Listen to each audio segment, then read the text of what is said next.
मैं पत्रकार नहीं होता, मुझे तो यही होना था। मैं तो लेकिन नहीं होता तो बहुत मुश्किल है, तो खेती कर रहा होता।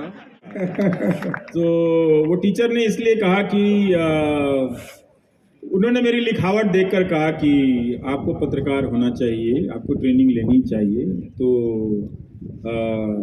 उनके कहने के हिसाब से मैं इस रास्ते पे चला आया, क्योंकि एक चीज़ मुझे बहुत साफ समझ में आ गई थी कि मुझे अफसर नहीं होना चाहिए।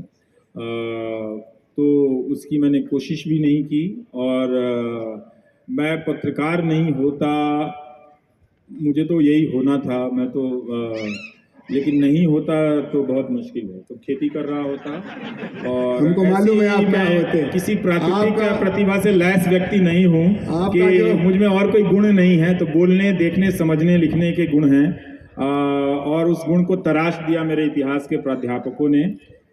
मुझे बहुत अच्छे टीचर मिले, तो मैं उनका आजीवन आभारी रहता हूँ। जिस तरह से आप सभी को होना चाहिए कि आपको इस देश में अच्छी यूनिवर्सिटी मिली है। आप इस मामले में वाकई एलीट लोग हैं, लेकिन आए अलग अलग गरीब इलाकों से हैं। जेएनयू में बहुत सारे गरीब पृष्ठभूमि के लोग हैं। अगर जेएनयू नहीं होता तो उन्हें ज़िंदगी में या उस समाज के बीच से किसी एक व्यक्ति को ऐसी यूनिवर्सिटी देखने का सपना पूरा नहीं होता। और बहुत अच्छी बात है कि ये यूनिवर्सिटी बची हुई है। हम चाहेंगे कि ये बची रहे, ताकि इसका होना दूसरों को कॉम्प्लेक्स डालता रहे, दर्द देता रहे कि जेएनयू ही क्यों है। पर ये तो इसका जवाब तो दूसरे राज्यों को देना चाहिए था कि सिर्फ जेएनयू क्यों रहे, हम अपने यहाँ अच्छी यूनिवर्सिटी बनाते हैं। तो इससे पता चलता है कि बहुत सारी राज्य सरकारें, बहुत सारे राजनीतिक दल, उनमें वो लोकतांत्रिक संकटों के समय लोकतंत्र की बात करते हैं, मगर सरकार में आने के बाद इस तरह के विश्वविद्यालयों या परिसरों की रचना नहीं करते हैं। तो ये हम सब की कमजोरी है। ऐसा नहीं है कि इसके लिए सिर्फ आप आरएसएस और बीजेपी की तरफ ही देखें, उन सरकारों की तरफ भी देखें कि उन्होंने अपनी सरकार के दौर में लखनऊ में, उत्तर प्रदेश में, महाराष्ट्र में या फिर अन्य जगहों पर विश्वविद्यालय और विश्वविद्यालय शिक्षकों को योग्यता के आधार पर लोगों को क्यों नहीं रखने दिया गया, क्यों दल या इस तरह से खानदान, भाषाई, इस तरह के चीज़ों से लोग भर्ती किए गए। तो ये कमजोरियां हमारी सार्वभौमिक हैं, सभी राजनीतिक दलों से संबंधित हैं।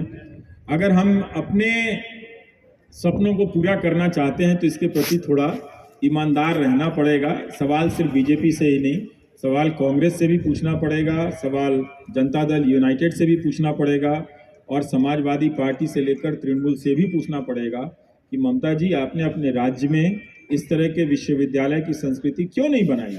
अगर नरेंद्र मोदी की सरकार में जेएनयू पर हमला हो रहा था तो उसके जवाब में आपने अपने राज्य में कोई जेएनयू क्यों नहीं बना दिया। ये अगर आप बना देती तो हम और आप पर ज़्यादा आशाओं की तरफ से देखते कि ठीक है, अगर यहाँ की वजह से लोकतंत्र का पतन हो रहा है तो वहाँ की वजह से लोकतंत्र के बाग में फूल पौधे लगाए जा रहे हैं।